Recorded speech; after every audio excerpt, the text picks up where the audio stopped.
le Flash Info.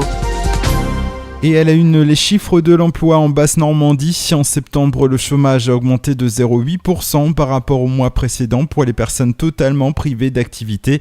Pour rappel, dans tout l'Hexagone, il est en hausse de 1,9%. Dans l'Orne, le chiffre est stable, en hausse d'un demi-point dans la Manche et plus de 1,2% dans le Calvados.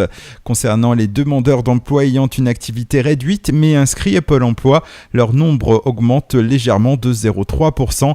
Il y a actuellement 103 469 personnes dans le fichier de Pôle emploi en Basse-Normandie. La situation s'apaise à l'Essé. Le conseil municipal de la commune a rencontré la préfète mercredi soir pour assurer la pérennité de la foire Sainte-Croix. Le conseil municipal qui avait démissionné après les cambriolages commis durant la dernière foire début septembre, une démission collective refusée par la préfecture. Suite à la réunion où était présent aussi le colonel de gendarmerie du groupement de la Manche, les élus ont de fait accepté d'aller au bout de leur mandat. Le conseil municipal de l'Essé va donc reprendre le cours normal de ses activités. Des travaux de confortement sur la montagne du Roule, une entreprise spécialisée du Havre intervient actuellement sur les falaises de schiste. Des fers à béton sont profondément insérés dans la roche et un filet de protection de 5 mètres sur 15 sera installé. Il préviendra les chutes de pierre.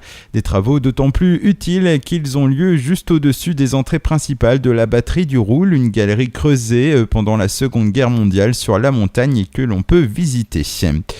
Un gros chantier s'achève au centre commercial du Cotentin à la Glacerie. La galerie reprendra le cours de sa vie normale fin novembre après un investissement de 5 millions d'euros pour panser les plaies de l'épisode neigeux de mars dernier.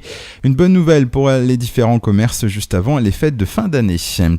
Et puis opération anti-cambriolage sur la Cuque. Suite à la recrudescence de vols de moteurs de bateaux et de cambriolage, la gendarmerie et la police ont mené une action conjointement cette nuit de minuit à 3h du matin dans la communauté urbaine de Cherbourg.